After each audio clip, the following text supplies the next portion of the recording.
আহমদের হাদিস আদ-দাওয়াবিনু সালাসা, আল্লাহর কাছে কিয়ামতের দিন তিন ধরনের মামলা উঠবে। কয় ধরনের মামলা? তিন ধরনের মামলা উঠবে। বান্দার অপরাধগুলোকে তিনটা ক্যাটাগরিতে ভাগ করা হবে। একটা হলো এমন মামলা, যেই মামলা আল্লাহ রাব্বুল আলামিন কোনো শুনানি করবেন না, কোনো শুনানি নাই, বিনা শুনানিতে জাহান্নাম। এটা কোনো আলাপ সালাপই নেই। কেন করছো, কি করছো, কোনো ওজোর আছে কিনা, তুমি কি জন্য করছো, তুমি কি এখন দুঃখিত কিনা, এই সমস্ত আলাপ সালাপ নাই। ওই অপরাধ যদি পাওয়া যায়, দুনিয়া থেকে যদি মাপ চেয়ে সে তওবা করে ফিরে আসা ছাড়া মারা যায়, তাহলে ওইটা নিয়ে কোনো আলাপই নেই। বিনা হিসাবে জাহান্নামে যেতে হবে, এবং সেই জাহান্নাম থেকে আর আসার কোনো দিন, বের হওয়ার কোনো দিন, জান্নাতে আসার কোনো স্কোপই থাকবে না। ভাইরা আমার, সেই মামলা হলো শিরক সংক্রান্ত মামলা। এটা যদি প্রমাণিত থাকে, কারণ আমলনামা যদি এই অপরাধটা থাকে, তাহলে সেই অপরাধ এর কারণে অনন্ত অসীমকালের জন্য জাহান্নামের আগুনে জ্বলতে হবে।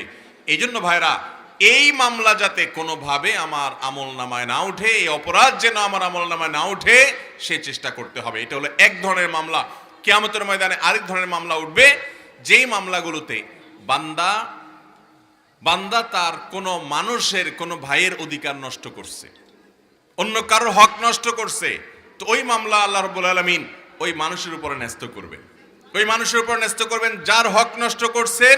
কিয়ামতের ময়দানে ওই ব্যক্তি সে বোঝাপড়া করবে আপনার সাথে। দুনিয়া থেকে মাপ চেয়ে গেলে তো আলহামদুলিল্লাহ, আর যদি মাপ না চেয়ে যান, তাহলে আখেরাতে যার হক নষ্ট করছেন সে আল্লাহর কাছে দাবি করবে, আল্লাহ দুনিয়াতে আমার হক নষ্ট করছে, আমি সে হক আদায় করতে পারি নাই, সে মাপও চায় নাই, আমি মাপও করি নাই, এখন আমি আমার হক চাই।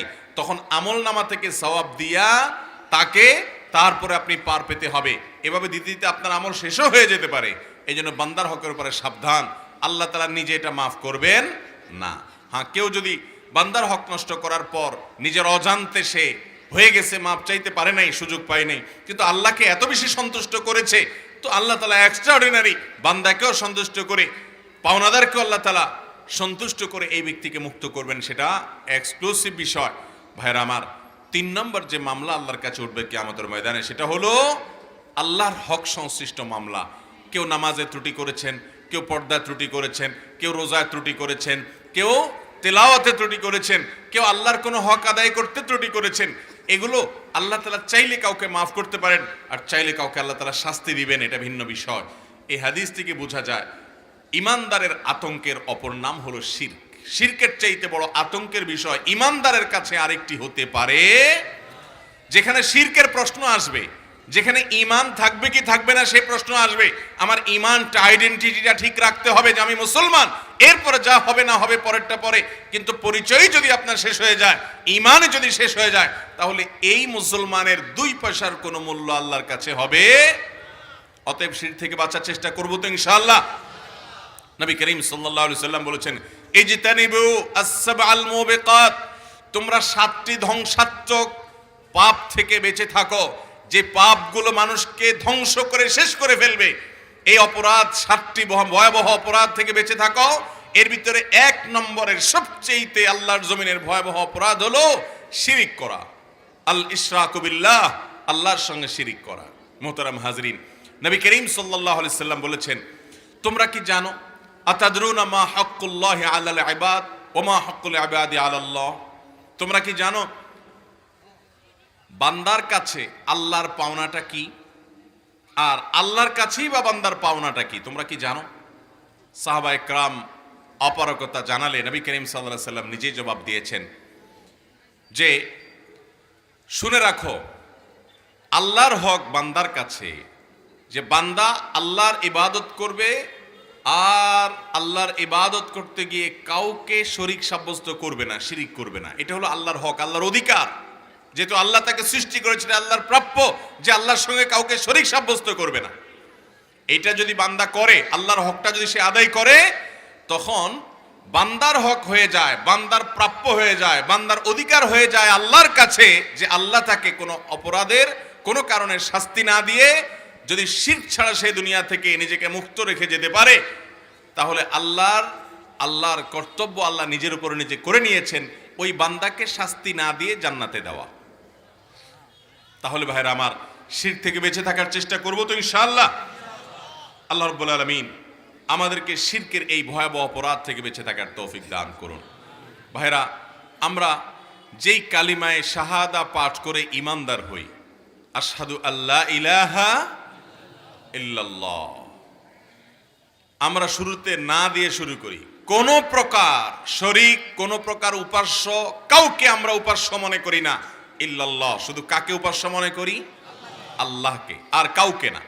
অতএব কোন কবরে আল্লাহর কোন নেককার বান্দা যদি শায়িত থাকেন, সেই কবরে একজন ঈমানদার হিসাবে কোন অবস্থাতে সিজদা দিতে পারে, রুকু করতে পারে, ইবাদত করতে পারে, মান্নত করতে পারে, প্রার্থনা দোয়া করতে পারে? দোয়া কার কাছে করতে হবে? আমরা প্রত্যেক রাকাত নামাজে কিন্তু আল্লাহর কাছে ঘোষণা দেই, ইয়্যাকা না'বুদু ওয়া ইয়্যাকা নাস্তাঈন। আল্লাহ, শুধু আপনারই ইবাদত করি, গোলামি শুধু আপনারই করি, দাসত্ব শুধু আপনারই করি। আবার এদিকে আপনি মাজারে যান, যায় সেখানে সিজদা দেন, তাহলে দাসত্ব শুধু আল্লাহর হলো না মাজারেও হলো? ভাইরা আমার, তাহলে এই কথা থাকলো না। আপনি মুখে বলছেন ইয়্যাকা না'বুদু, আল্লাহ শুধু তোমার ইবাদত করি। ইয়্যাকা না'বুদুর অর্থই হলো শুধুমাত্র তোমারই ইবাদত করি, তোমার কাছেই সাহায্য চাই। আপনার সন্তান হয় না, আপনি চলে গেলেন মাজারে। মাজারে গিয়া মাজারে যিনি শায়িত আছেন তার কাছে বলছেন, বাবার সন্তান হয় না, একটু আপনি রহম করেন।